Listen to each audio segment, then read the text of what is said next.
Hey, how you doing? So yeah, I've been thinking a lot about what I wanted to say today, but the title of this is "I am not an alcoholic." What should I say about that? That's a statement that you could talk about all day long. Um, the word alcoholic is a horrible word. It's got a lot of bad connotations to it. Um, a lot of placing um, like bad connotations on the people who are tossing up the idea that they have a drinking issue in their head. Um, when I was drinking, I spent many times trying to quit, here and there, for, I said like a month, but I think it was like 6 months at one point, or 3 months or something. And then I went back when I was like, oh, I'm not an alcoholic. I can still drink a little bit. And it's that word alcoholic. That's the problem. Um, I don't even like calling myself an alcoholic because I don't like generalizations. I don't think that they're very helpful in society when everyone is different. That's the problem. No one is the same. Uh, Part of alcohol use disorder, if there's another, sort of bad connotation thing, um, all of those are basically the abuse of alcohol, or alcohol taking a position in your life that is going to be a problem in your relationships, in your planning for the future, in your day-to-day life, whether or not it's drinking or the hangovers or any of it. The change in brain chemistry, the change in the way you think, the change in the ability to be able to plan for long-term goals and being very short goal sighted. Uh, there are also people who are more susceptible to the effects of alcohol. And what is strange to me is that the word alcoholic is used to, put a negative connotation on people who are struggling with this socially acceptable, horrible drug. Basically, it's classified as like the worst drug around, but it's legal, and therefore society has kind of made it seem like it's okay.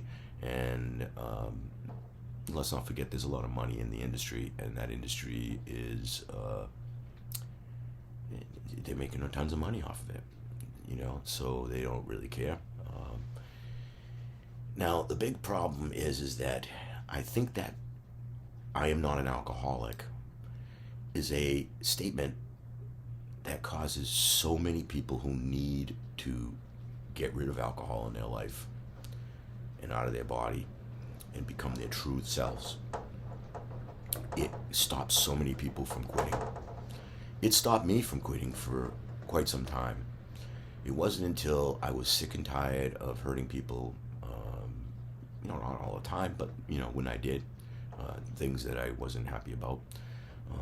I'm sure there are drinkers out there who have gotten so drunk that they did things they didn't like, maybe don't remember, blackouts. There's all types of things that are signs that you have a problem. And like I said, alcohol is a poison to everyone. So, what surprises me is that it's okay to say that you have a gluten allergy and you can't eat gluten, and everybody's like, "Oh, poor you, you can't eat gluten," and they support you and, "Oh, make sure they don't give her any gluten." But if you say you can't drink alcohol, instantly people start saying, "Well, you're not an alcoholic, you should be able to drink a little," and it's so much because of them not wanting to look in the mirror and see that they themselves most likely have a problem. So they'll do everything they can to discourage others from making the step to being alcohol free, which is what I like to use, the word alcohol free. Even the term non-practicing alcoholic still uses the word alcoholic. I have gone to a few AA meetings in my life, but I never really became an AA fanatic. I don't like some of the things that go on in some of those meetings. It's hard to find a good one.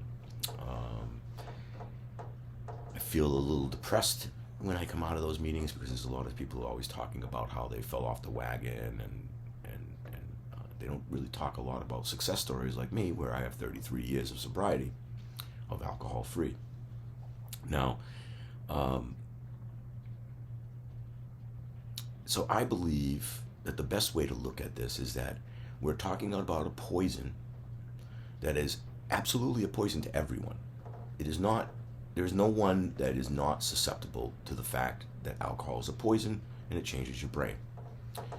So it would be foolish to think that anybody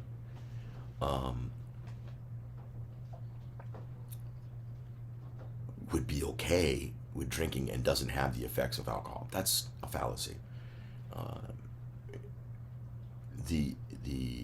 The problem with alcohol, or when it becomes a problem, is that with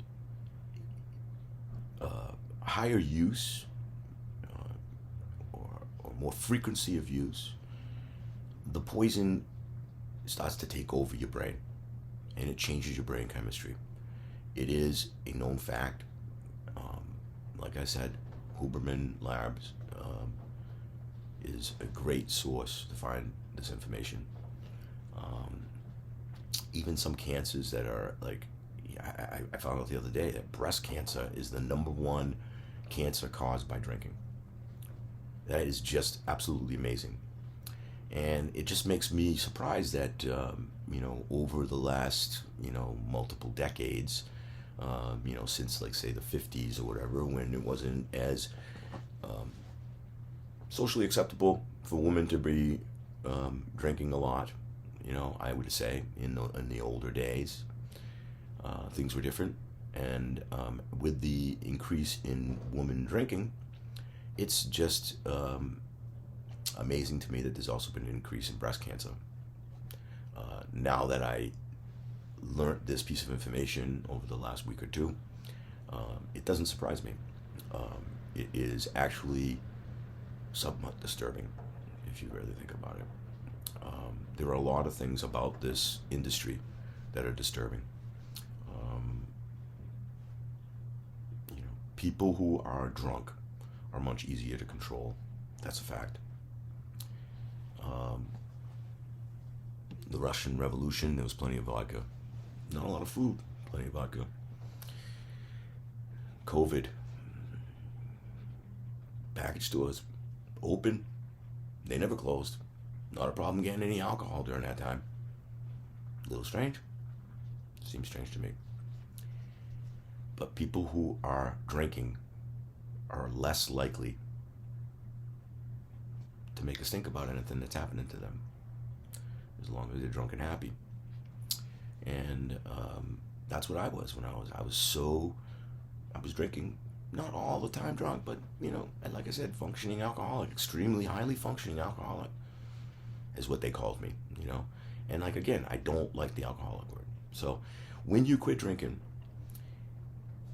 after a few, I would say months and maybe a year, or, you start to feel it in a few months, the change in you. But after a year or 2 years, you no longer have, it doesn't have the pull on you anymore, because your brain's now starting to think straight again. And if anybody who has quit drinking for a long enough time, 60 plus days probably, if they're drinking now, they might have a hard time remembering it, because they'll push that stuff out. They'll push people away that care about them, want them to stop drinking. They push people who remind them that they might have a problem. It's, again, the disease self-protecting itself. And like I said, I don't know if I call it a disease as much as I call it an allergic reaction to a poison that everybody is allergic to. There's no one that's exempt from the poison, being poisoned. So stop worrying about the term alcoholic. The only reason why I ever started using that term on me was because after I quit drinking and I spent my couple of years in a room playing drums to learn how to play the drums, I came out and I had a lot of people who kept saying, "Oh, well, it's been a couple of years. You can drink now. You'll be fine. You can have a drink." And that wasn't about me. It was about them feeling uncomfortable that I could say no and they couldn't, or they thought they couldn't. It's because you cannot imagine that distance in the future while you're drinking. You don't have long-term ability to foresee long-term goals. It is part of the poison and what it's doing to your brain. Again, Huberman Labs. I'll put the link in. You can watch it. It's a 2-hour podcast all about alcohol, the truths about alcohol. It's pretty scary. The effects of alcohol affects a lot of people, and mostly affects the people outside the alcoholic while they are practicing, or the alcohol user while they're practicing. So the people around them who care about them see that they've changed. They see that they're losing themselves, basically. They no longer have the same spirit that's inside them because they have a different spirit. The spirits of alcohol is that's why they call it spirits. It destroys your own spirit and replaces it with something different that's not really your full you. So I may change the name of this podcast because I don't really like that word, alcoholic. So, I kind of think that once you quit drinking, you will become yourself, your true self. So when I quit drinking, I became Gordon AF. As much Gordon as I could possibly be, and more. And AF, you know what that stands for, right? But in this case, we can say it stands for alcohol free. So BU AF, BU alcohol free. BU as fuck. Seriously, just be you. Don't let something take you away from you. You got everything you need going on right out of the womb. Just embrace you. That's why I say put some time into something that's a passion of yours. Work really hard. Surround yourself with people who support you in your decision to get healthier. And you don't have to tell anybody anything except I've decided that for my health, I'd like to, quit drinking. I feel better when I don't drink. I feel like I'm allergic to alcohol at this point in my life. Now, whatever you have to say, you don't have to say you're an alcoholic. You don't have to buy into society's bullshit of trying to make you feel inferior for being superior.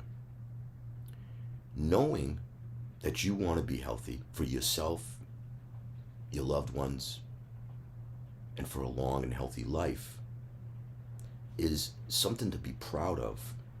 And who cares what other people say? If they have an issue with it, that's their issue, not yours. So find people who will support you.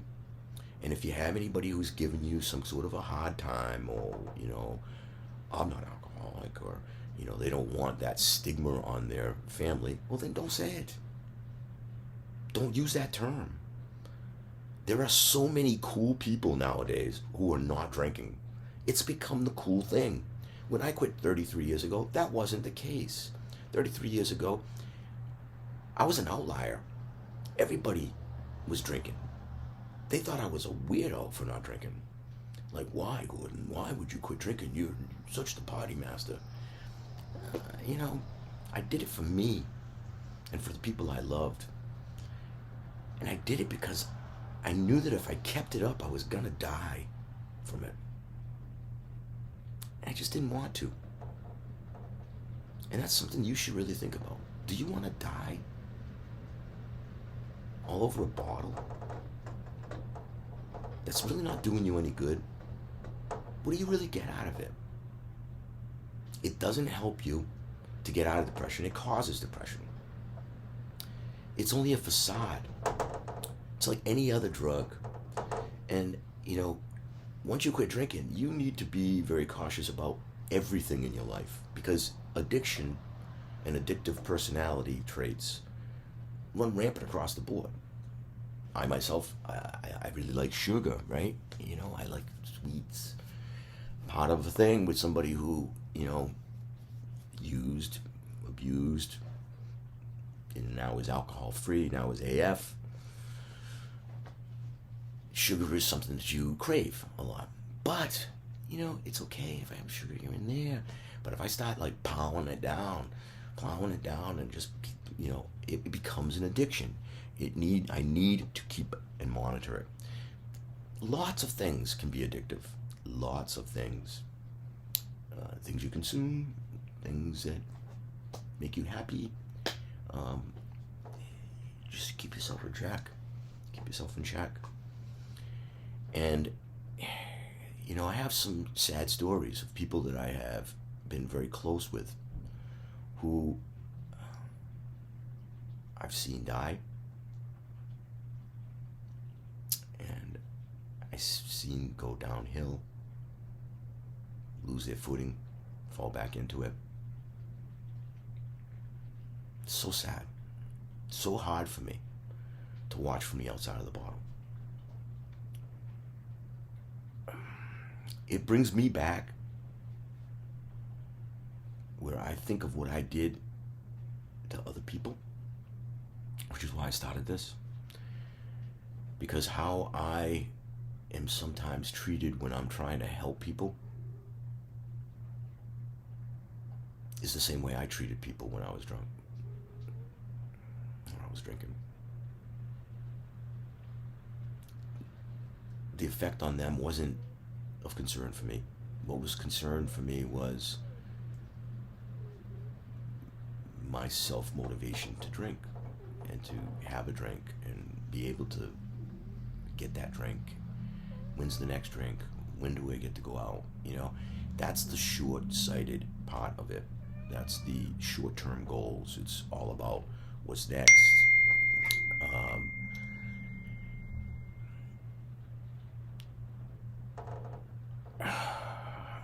I've tossed this around, or whether I should say it or not, but I'm going to say it anyway. So I lost my wife, and my son lost his mom at 15, and she passed away from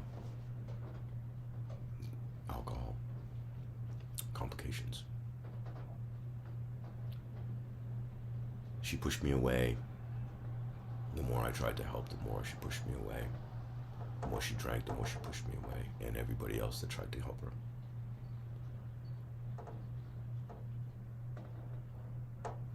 That really, really negatively affected her son. People who love you, and especially children, they don't get it. They have a hard time putting their head around it. There was a couple of things that my son said to me that I'm going to pass along here so that you can get an idea.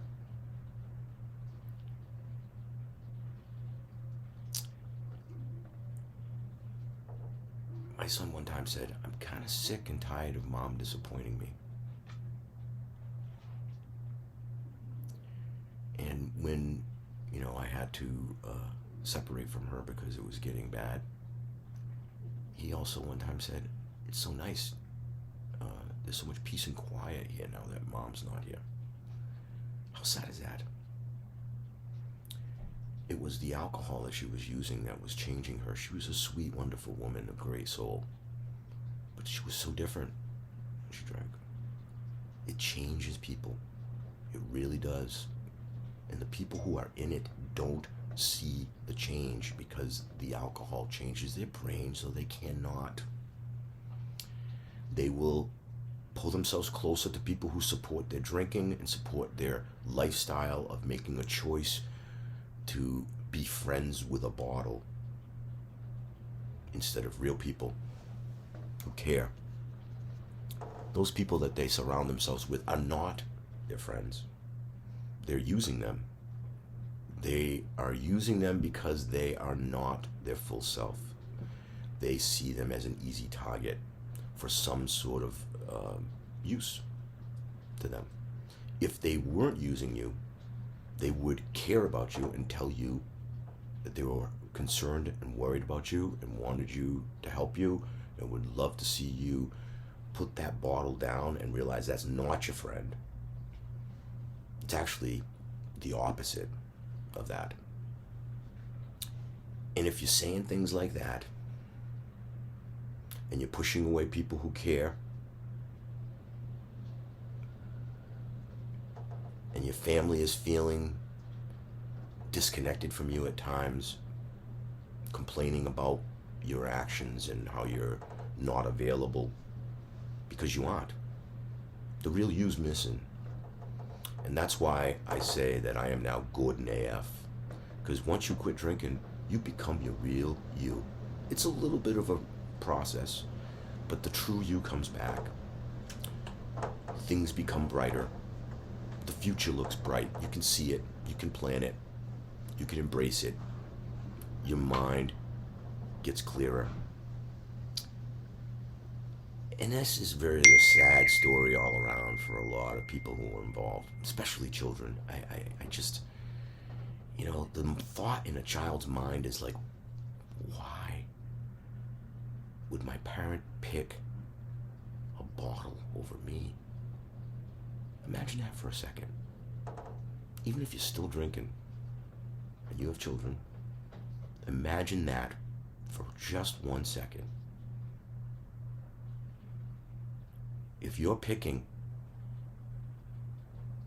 a bottle and you're becoming friends with a bottle instead of becoming your true self and being your full self for the loved ones that are around you, especially your children, you're not doing them a service. You're not doing yourself a service. You're actually hurting them in deep ways.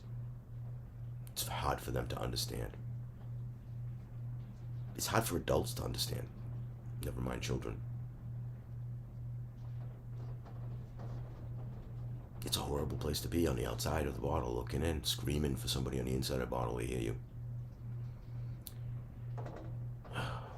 So don't get hung up on this word alcoholic, because it's a term that's put in place by society to make people feel uncomfortable about the fact that they're smart enough to realize that alcohol's poison and is not good for them, and they want to make a change and get rid of it.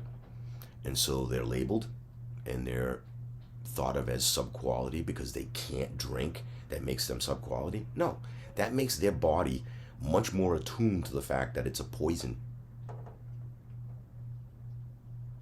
They react to it because their body doesn't tolerate the poison at all. But people who drink are also fun-loving, outgoing a lot of times, or they, like me when I was younger. I was kind of, the geek, built computers when I was a kid, and I was friendly with a lot of people, friends with everybody, and all the cliques. They all liked me at school and stuff. But I thought I wasn't outgoing enough, right? And when I went to college, then I started drinking, and all of a sudden my, inhibitions dropped, and I became outgoing, and then I was drinking, and the more I drank, the more outgoing. But then it got past that point of outgoing, became kind of ornery and obnoxious at times, and not really caring, and a little bit heartless, and a little bit self-centered, and a lot of self-centered, and you know, alcohol use disorder comes with it. You know, people acting in narcissistic ways that they are not narcissistic, but that is part of the poison. You know, it makes you not be able to use the part of your brain that has the empathy for other people, that can see long term. It's hijacking your brain, and so it's making you less of you. So do yourself a favor. If you're drinking, you know, I forget what they said, you know, 5 drinks a week, or rather 5 drinks a week isn't a lot. That's 5 ounces of alcohol if you're doing hard liquor. That's 5 beers. That's 5 glasses of 6-ounce wine. It's not a lot. And that would be considered a problem, or where you would start having a problem, you know. So, you know, the only people who are not really having a problem are somebody that might drink like once a month, once every other month, once in a great while. If that's somebody who's going to do that, then that's great for them. But someone who gets into it and gets far enough into it to increase the amount that they have in any particular sitting, or they increase the frequency of when they have their drinks, that increases the amount of alcohol in this system, and it gets to their brain, and it will change you and make you less of you. You no longer become you. You become the alcohol using version of you, which is not you. Just not. You stop doing things you love. You stop doing a lot of things. You just, you know, it's sad. I've seen it so many times. I've seen it with friends. I have friends that have passed away that just, you know, it was all the time, every day, all the time. You know, every other day, I mean, multiple times. Like, it's a go-to. Come home from work, stressed out, have a drink. You know, end of the day, have a drink. You know, habits. It becomes a habit. And when things become a habit, they can be bad habits too. Good habits are good, but even that, you know, moderation is everything in moderation. But moderation is the first to go. It's an old scat song I heard a line from that I will never forget. It's so true. That goes for everything. That just is not just alcohol, but it's anything. So quitting drinking is going to allow you to become your true you. You'll become you AF. Just like I'm me AF. I'm alcohol free. So make the step. Be alcohol free. Somebody says, why you're not drinking? Say, you know, I just want to be healthy AF. That's it. You know, you don't have to tell them that means alcohol free. Whatever you want to do. It's none of their business. If somebody has a problem with you deciding not to drink, you probably shouldn't be hanging with them. You're probably in the wrong situation with the wrong people, because anyone should be supportive of that. Don't forget, all the cool people are starting to not drink anymore. Take a look around. Look at how many people don't drink anymore. Other drugs, even cigarettes, it's much easier because society looks down upon those things. So if you say, hey, I'm a cokehead, nobody's going to say, oh, that's great. You know, maybe some people, but you know, they're not the people, the average Joe. Okay, same thing with a lot of drugs. Same thing with smoking and cigarettes at this point. But alcohol is not that way yet. It's getting there.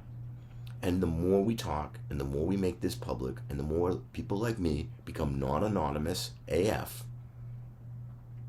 then the more it's going to be socially acceptable to be with me and all my other AF friends and become the real you.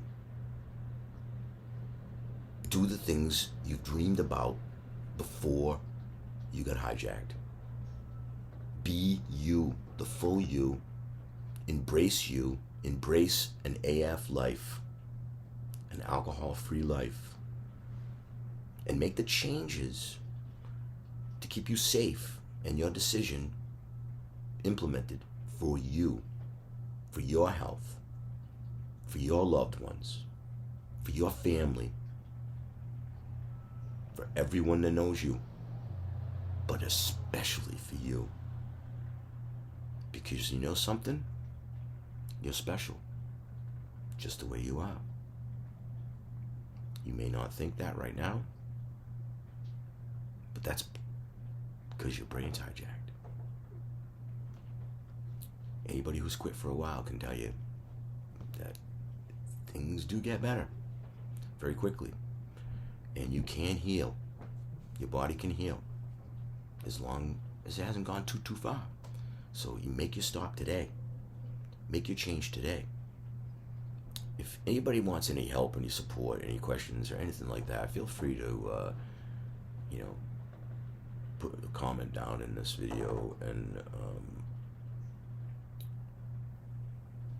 maybe I'll have, at some point, I'm going to have an anonymous way of communicating with me somewhere in case somebody wanted some help. I said I didn't go to Alcoholics Anonymous. I don't really go to the meetings or anything. I have been, but I do appreciate the 12 steps. And if you know anything about the 12 steps, what I'm doing here is basically the 12th step. I'm doing what I feel is necessary for me to step up, pay forward, do something to make it so that it is a positive change in your life. Thank you very much. Become AF, become alcohol free. Good luck. Seek professional help if you need to, so that you don't just quit cold turkey. Thank you. Peace. God bless you.